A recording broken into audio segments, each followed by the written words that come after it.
ఇంజన్లుగానే అవన్నీ రీసైక్లింగ్ ఉపయోగపడే పరిస్థితి వస్తుంది. దీన్నే సర్క్యులర్ ఎకానమీ అని పిలుస్తున్నాం.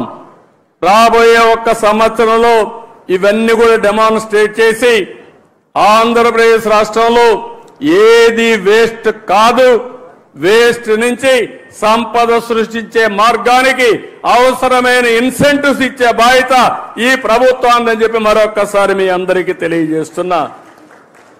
ఎందుకు నేను ఈ మాట వాడుతున్నానంటే ఇది ఎవ్వరికి అనుకుంటూనే ఉన్నాం, శ్రద్ధ పెట్టడం లేదు, ప్రభుత్వాలు పాలసీలు తేవడం లేదు, మీరు కూడా పట్టించుకోకుండా మన అనారోగ్యానికి మనమే కారణం అవుతున్నాం.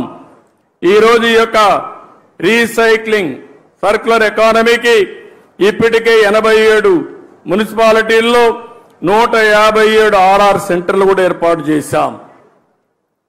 ఇదే కార్యక్రమానికి రాబోయే రోజుల్లో 17 కార్పొరేషన్లు వచ్చే జూలై 5 నాటికి, ఇప్పటికైతే అక్టోబర్ 2కు 17 కార్పొరేషన్లు వస్తున్నాయి.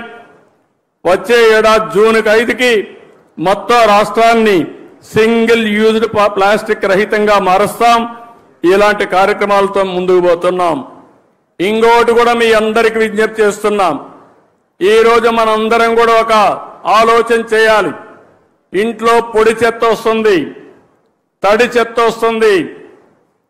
పొడి చెత్త మీరంతా కూడా వేరు చేసి అవసరమైతే తడి చెత్తని మీ ఇంట్లోనే కాంపోస్ట్ గా తయారు చేసుకుని మీరు రూఫ్ టాప్ గార్డెన్ కానీ ఇంట్లో కిచెన్ గార్డెన్ కానీ ఇవన్నీ పెట్టుకొని మీరే కావాల్సినటువంటి కూరగాయలు పండించుకునే అవకాశం వస్తుంది.